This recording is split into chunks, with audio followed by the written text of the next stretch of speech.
Bonsoir mes chers frères et sœurs, bienvenue à Lumière sur le culte Investigation Québec. Je me présente, je m'appelle Benoît Brenamo. Donc aujourd'hui, je vous invite cordialement à mon premier segment journalistique, ma première capsule vidéo sur un sujet très occulte qui se passe au Québec, et je vais l'intituler Satanisme et occultisme en Estrie. Donc ce que vous allez lire et entendre et voir de vos yeux, c'est un sujet qui est plus qu'effroyable, c'est horrifique et ça touche nos enfants. Oui, il y a des choses qui se passent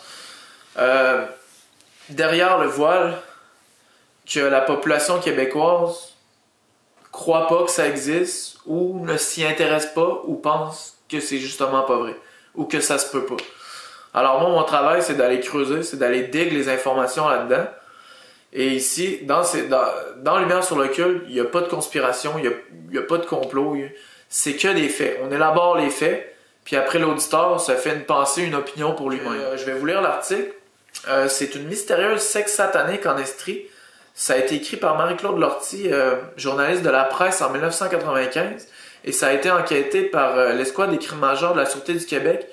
Lui qui était au contrôle de ça, c'est un certain Luc Grégoire. Donc, je vais vous lire l'article, on revient se parler après, et attachez votre ceinture. Source, La Presse Canada par Marie-Claude Lortie, 30-09-1995. Je suis né dans une secte satanique, dans une famille où tous les membres devaient adorer Satan, lui porter un amour inconditionnel, tout faire pour lui obéir. J'ai subi des sévices dès l'âge de 3 ans et demi. J'ai été torturé, martyrisé, violé. J'ai vu des sacrifices d'animaux, mais aussi des sacrifices humains. Humains? Oui, humains, affirme Manon sur un ton solennel. Assis dans la cuisine d'une petite maison en Estrie, Luc Grégoire, un enquêteur de l'escouade des crimes majeurs de la Sûreté du Québec, laisse échapper un grand soupir. Ce n'est pas la première fois qu'il entend cette femme de 28 ans lui parler de messe noire, viol, services corporels et sacrifices. Il a entendu aussi le témoignage de plusieurs autres personnes sur ces macabres sujets. L'affaire lui semble très sérieuse. J'ai 5 personnes qui me racontent des affaires semblables, dit-il. Grégoire a épluché les rapports des psychothérapeutes appelés à évaluer chacun des cas et il a parlé à plusieurs autres témoins.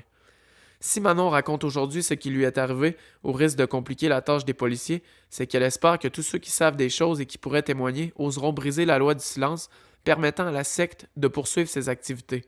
Manon vit en Estrie, dans un lieu qu'elle veut garder secret, même si elle ne dit ne pas avoir peur des représailles de cette secte satanique qu'elle a quittée il y a 5 ans. « Il n'y a rien qu'il puisse me faire qui soit pire que ce que j'ai vécu, dit-elle. Pire qu'être enfermée pendant une messe noire dans un cercueil et enterrée vivante durant de très longues minutes. Pire qu'être violée par plusieurs hommes. Pire qu'être suspendue par les pieds au-dessus d'un trou rempli de couleuvres noires. Pire que de voir des gens torturés ou d'avoir à boire le sang et manger la chair des créatures sacrifiées. La plupart des atrocités n'ont été épargnées à aucune jeune femme de la secte, explique une autre ex-membre qui refuse elle aussi d'être nommée, mais qu'on appellera Josée, plus réticente à raconter son histoire publiquement. Mais celle que Manon a subi son pire, explique Josée, parce que Manon avait un rôle spécial dans la secte. Dès sa naissance, à cause de la position des astres cette nuit-là, les dirigeants de la secte avaient décidé qu'elle aurait un lien spécial avec le démon.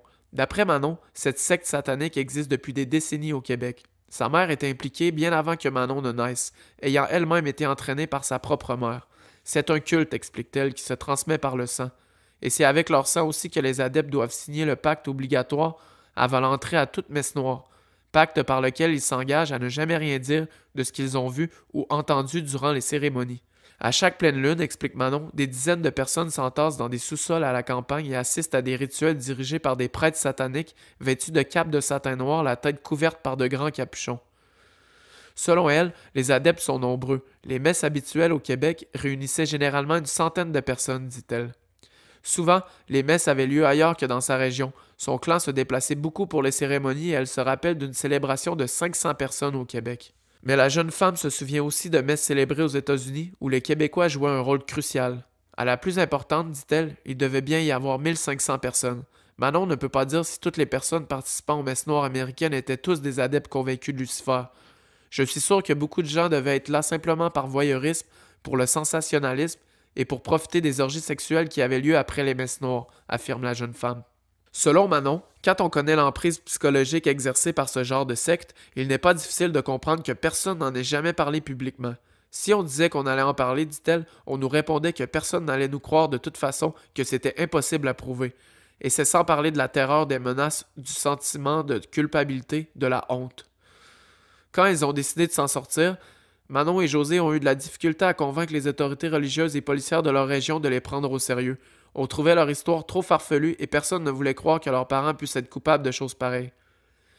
Au début, on nous répondait « Mais voyons donc, ce sont des gens si corrects, ils font du bénévolat, ils vont à la messe », raconte José.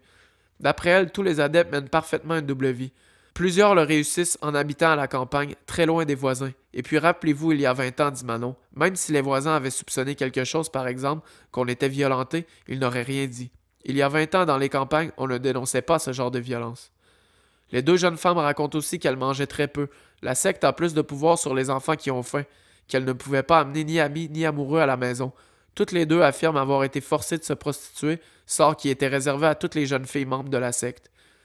Des viols avaient lieu durant les cérémonies, ajoute l'autre jeune femme, mais ça continuait à la maison aussi. Si Manon s'en est finalement sortie, c'est beaucoup grâce à l'aide de sa psychothérapeute, mais aussi grâce à l'intervention d'un prêtre, Guy Giroux, des Frères du Sacré-Cœur à Bromptonville. Celui-ci dit l'avoir aidé par la prière à se libérer de ce qu'elle avait vécu. Le frère Giroux, un homme controversé avec qui l'archevêché de Sherbrooke n'est pas nécessairement toujours d'accord, croit que Manon était effectivement aux prises avec le démon, même s'il admet que ces questions de possession ont toujours un fort élément psychologique. Le père Léandre Boisvert, un théologien de l'Université de Sherbrooke, qui étudie depuis longtemps la question des cultes sataniques, n'a pas entendu parler de l'histoire de Manon. Mais selon lui, elle est tout à fait plausible. Il a souvent entendu des témoignages semblables. Non, dit-il, ça ne me surprend pas du tout. S'agit-il ici d'un rêve astral, d'un délire psychotique, d'un fait qui s'est réellement déroulé, ou l'insertion de fausses mémoires par hypnose sous la tutelle d'un psychiatre?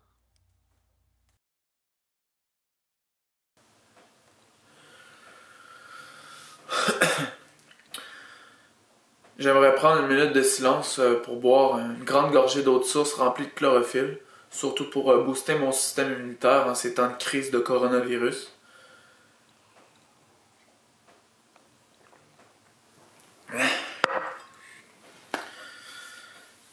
Donc, suite à cet article-là, j'ai décidé d'aller passer du temps avec la famille en Estrie. J'ai pris mes vacances dans ce coin-là. On est parti en motorisé. Et je suis arrêté dans quelques villes clés que je trouvais qui avaient des symboles assez occultes, tels que Magog. Pour les néophytes, là, quand je vous parle de Magog, Mansonville ou Old Z, Tête du Hibou, c'est tous des coins de villégiature, qu'il y a de la belle température, des belles parties de pêche, et on prend du bon temps, on sirote de l'alcool et on se fait griller. Mais pour les initiés, c'est un coin qui est très très occulte, noir énergétiquement dans l'underground au Québec. Je suis désolé de vous l'apprendre, mais c'est là que tout se passe. Si vous voyez dans les médias souvent là, des délinquants sexuels ou des trucs de perversité ou de la pornographie juvénile, tous ces trucs-là, ça se passe souvent à Sherbrooke et tout dans ces coins-là. Juste pour vous dire, Magog, c'est un lieu qui est annoncé dans la Bible ou dans plusieurs autres religions que c'est l'emprise des forces obscures, justement. Donc allez voir ça. Old Z, la tête du hibou, pour ceux qui le savent, dans les sociétés secrètes occultes, le hibou représente l'invisible, représente la noirceur, la magie, la sorcellerie. Moi, je le vois plus comme un hibou, ça fait son taf la nuit quand personne ne le regarde.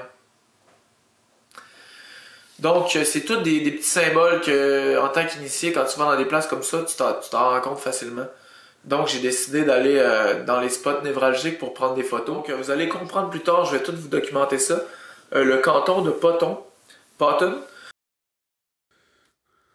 toujours à Mansonville. Vous voyez les francs-maçons et leur signe de fidélité. La grande loge naturelle Golden Rule Lodge dans la forêt, au sommet du mont Old Z. Vous voyez les Templiers, là, un des plus hauts grades de la maçonnerie qui se faisait des pique-niques aux palourdes. Un des défilés culturels annuels dans les rues directement de Mansonville. La grande loge. Le salon funéraire qui est situé au premier étage, directement à côté de l'hôtel de ville.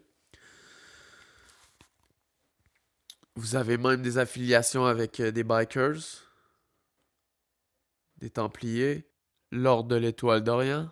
Le chapitre le plus actif au Québec est à Old Z également, à Mansonville. Maintenant, une église avec des symboles templiers. Juste à côté, vous avez une ancienne église aussi qui a été rénovée en un truc d'art. Et vous avez le seul bac bleu de tout Mansonville qui a des papillons monarques dessus, est situé à côté de l'église templière et à côté de l'école primaire de Mansonville. Étrange. Le bar Le Soleil Rouge. C'est pas méchant d'avoir du plaisir quand t'entres au Lucifer Bar. Une sépulture templière. Un cimetière entièrement maçonnique. Et là, ça commence les photos de hibou. En se dirigeant de Mansonville jusqu'au petit quartier de Holzhead après. Centre d'action bénévole, ils sont très présents dans la philanthropie. Et la liste des sentiers, justement, à Holzhead, là, le Abenaki maçonnique. 66 km de Mansonville à Saint-Denis-de-Brompton. Donc là, ce que je veux vous dire, c'est que je m'attaque pas à la franc-maçonnerie. J'expose certains francs-maçons qui ont créé des groupuscules occultes à l'intérieur de la franc-maçonnerie, à l'intérieur des cercles martinistes et de tous ces trucs-là. Alors, on sait très bien, preuve à l'appui, que des gens se sont fait abuser aux quatre coins du monde par des gens qui sont dans des sociétés secrètes. Alors, on veut pas porter le blâme ni dire le coupable sur personne, mais je voudrais juste vous dire que si j'ai mis ma main en symbole comme ça, avec le jonc de mon père qui est décédé, qui est toujours présent dans l'esprit, que son âme repose en paix, et vous voyez le rayon de lumière sur mon plexus solaire, c'est pour vous dire que j'ai fait un pacte avec les forces divines et que je ne laisserai plus jamais ces gens-là faire ce qu'ils font aux enfants. Alors je vous demande, laissez nos enfants tranquilles.